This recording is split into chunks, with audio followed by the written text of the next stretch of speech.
cookie. Thank you. Everybody at this table takes care of each other. It's a very caring table.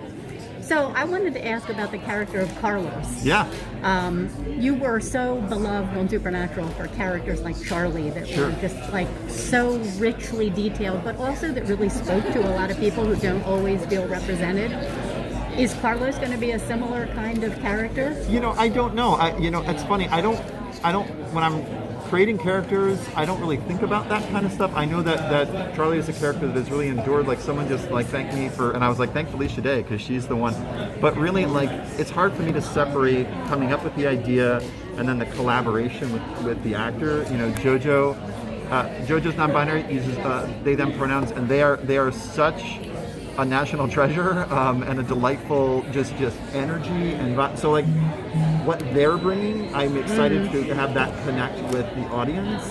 But I don't know that I've ever like thought about it in those terms because like you just never know. Do you know what I mean? You never know. I knew once we cast Felicia, I was like, oh okay, like she's like this known person. It was and we literally.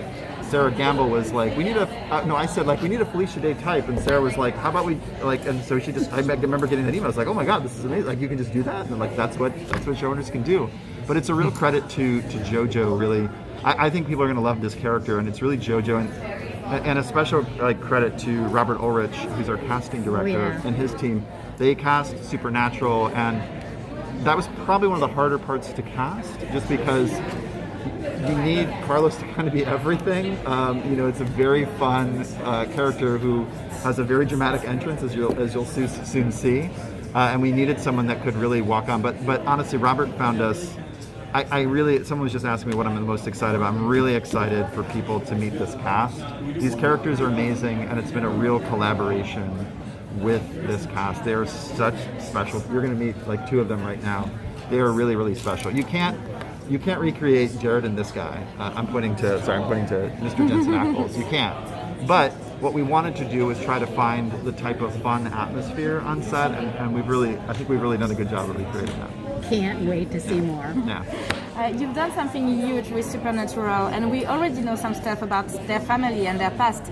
How did you make sure that everything that you're going to do in the Winchesters align with what we know from Supernatural? This is a great question. Because the fans are coming for you. Yeah, of course. And they should. I was the first person to ask that question. I was like, wait, how's this going to work? The great thing about working on a show like Supernatural was that we always kind of pushed the boundaries. We were always kind of thinking outside the box. And that takes two to tango. It takes a great cast, which we had on Supernatural, but also takes a great audience, an audience that's willing to kind of go there with you. And so when we kind of sat and started talking about it, I was like, well, Jensen and Daniil and Renee, who's their executive over at Cast Machine, we were like, we do not want to do one thing that will undo one moment of Supernatural. So for anybody that thinks, oh, it's going to change the ending, no, it's not going to rewrite anything. How we get there is a bit of a surprise. We will reveal it in episode 13, I promise. I'm not going to hold it for like 13 seasons. I'm not that much of a jerk. But we really wanted an opportunity for these characters to be able to have their own story, and then you'll start to understand it. Now, I think if you're someone that maybe has seen 15 seasons of Supernatural a few times, we all did. You're probably going to have a pretty good solid guess about what's going on in a couple of different directions. I'm not as keyed in to what's going on the internets anymore, but I'm sure that fans have theories, and that's good, it's good. But I do want to reassure people that like we have no interest in deleting, Control-Alt-Deleting, resetting, anything like that. I think we have a fun, creative solution. We wanted to create a show that could live on its own and be its own thing, a la Better Call Saul or these kind of prequels. But again, because we have this ability to do different outside-of-the-box things, we have a creative solution for it, which I promise will happen in episode 13. Promise.